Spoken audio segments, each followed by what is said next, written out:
Welcome back. So glad you're staying with us. Washington, as you might have noticed, has a language all its own. Words that mean a lot here, but nowhere else. Why? Because most Americans, for very good reason, have no idea what these Beltway buzzwords mean. One of those is reconciliation. So what is that? Well, put simply, it's a way to get a very big piece of legislation through Congress without having to worry about a Senate filibuster. That means a majority party and a working president can do a great many things with very big consequences for your wallet, your health care, the environment, immigration, regulations, all without having to find 60 votes in the Senate. President Obama used reconciliation to pass Obamacare. President Trump used it to open drilling in the Arctic National Wildlife Refuge. Ronald Reagan used it to pass the biggest tax cut in American history. Sorry, President Trump, your 2017 tax cut, which also used reconciliation, ranks as the 8th largest tax cut. President Biden used reconciliation to pass the $2 trillion COVID-era American Rescue Plan. So how do we get this word, reconciliation? Well, this part will sound familiar. Once upon a time, Congress was enraged that a president was trying to kill spending Congress had already approved. This president was accused of exercising imperial powers and trampling on the Constitution. Where have I heard that before? The president in question was Richard Nixon. In 1974, Congress passed the Budget Act to take power from Nixon. Politically weakened by the Watergate scandal, Nixon signed the law on July 12th, less than a month before he would resign the presidency. The law did many things we talk about today. It created the Budget Committee for the House and the Senate. Trump's bill stalled today in the House Budget Committee, and it can't pass without winning approval there. The law also created the Congressional Budget Office, a nonpartisan set of economists and analysts who tell Congress how much a bill will cost or save or how it will affect people receiving benefits. How the CBO scores legislation tells the country what it will do. As an example, the CBO score tells us under the Trump bill, now before Congress, at least 8 million people, possibly more, will lose Medicaid health care benefits. That's our primer on reconciliation. We're bringing our reporter panel. Laura Davison is the Washington Deputy Bureau Chief for Bloomberg. Daniella Diaz, congressional reporter for NOTUS. Remember, NOTUS, news of the U.S. So we have some news this afternoon on this budgetary front. Moody's downgraded the United States credit rating to AA1 from AAA, saying in part, successive U.S. administrations and Congress have failed to agree on measures to reverse the trend of large annual fiscal deficits and growing interest costs. So Moody's is paying attention to this. Maybe others will be as well. That overhangs this conversation about the future of this very big reconciliation bill, does it not? Yes, big picture speaking, this is a very minor downgrade, and it acknowledges that U.S. debt is still a very, very safe asset.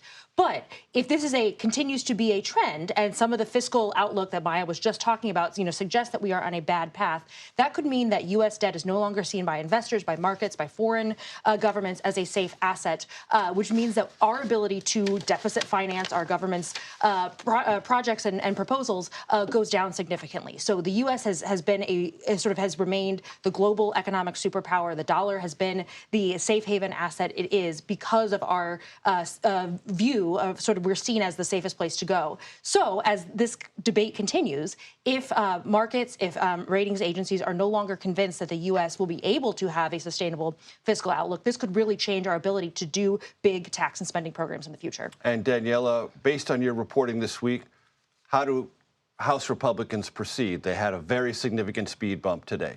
Very significant indeed. I mean, we kind of saw what happened just a couple of hours ago coming after we saw Chip Roy, conservative fiscal hawk, House Freedom Caucus members say, I won't support this unless there's stronger cuts in this bill. I've been very clear with leadership.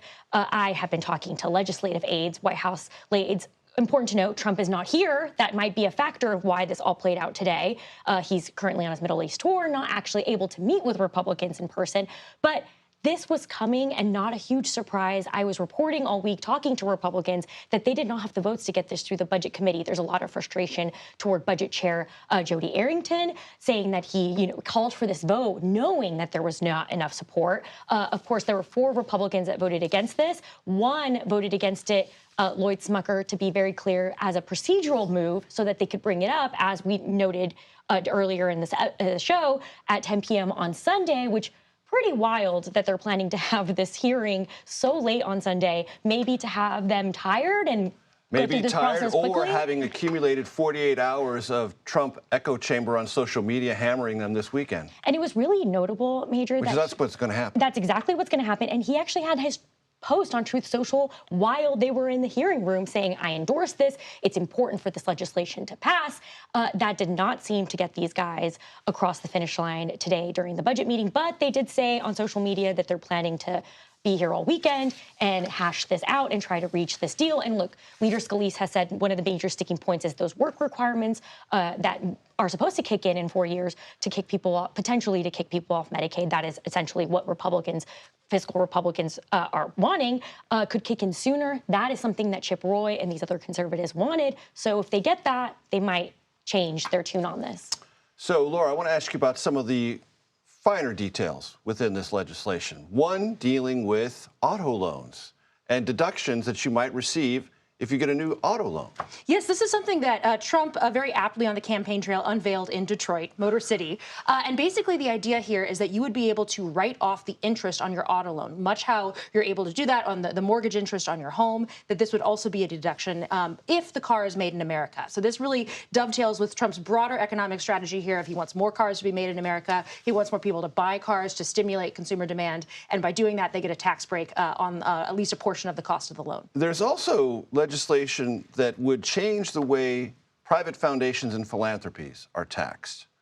Yeah. That could have some significant implications for American generosity and how philanthropies are able to address the needs of those they serve. Yes, I want to be very clear that this specifically affects private foundations, which is just a small sliver of charity. So most churches or synagogues or local food banks would not be affected by this, but larger organizations, specifically think like the Ford Foundation, the Gates Foundation, really big engines of philanthropic giving in the country, will have this new tax that would be placed on them, essentially to limit their growth. This is kind of behind Trump's strategy of saying he's not really for what some of these big groups are doing in terms of environmental work, in terms of DEI, in terms of public health that don't align with his worldview. Similarly, there's also a tax expanded on university endowments. So these would largely affect places like Harvard, Stanford, Yale, that he has very famously been feuding with, looking to also get rid of their tax-exempt status. And this is not something we've seen in the tax code before. I mean, to go sort of this granularly in these directions. Yes, this is very new. I mean, tax-exempt organizations are tax-exempt for a reason. The idea here is that they don't pay taxes. And perceived foes are being singled out. Danielle, I want to ask you about what you think next week should bring and what people should look for. Obviously, the Budget Committee, if it doesn't get through there, it's stalled permanently. But if it does, there's still some more hurdles. Yeah, we're going to see them meet on Sunday night, potentially pass this. That seems like where it's headed. A very late night vote that will happen when we're all asleep. I won't be asleep. Hopefully y'all are asleep. But that would tee up a Rules Committee vote, another procedural hurdle, to get this for a vote on the House floor before Memorial Day, which is, of course, that self-imposed deadline that Speaker Mike Johnson has been saying again and again from the very beginning that that's what he wants done so that they can send it to the Senate, which is a whole other obstacle there that we haven't touched. We won't get into that. We'll save the Senate for another day. We'll save the Senate for another day. But it's interesting today, all the conservatives got the attention, but the moderates are going to be who we need to watch after this happens. They will have their run next week. They will have their run next week. And one is already very angry, texting my colleague, Haley Bird, that Don Bacon, incredibly upset that this happened today, that the conservatives are outspoken about this because it's moderates who are, of course, upset about the increasing the assault cap.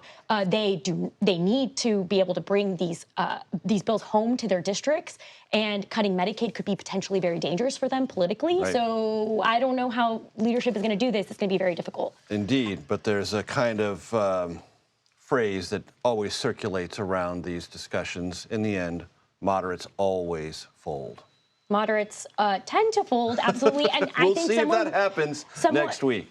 Laura Davison, Daniella Diaz, thank you so much. I appreciate it.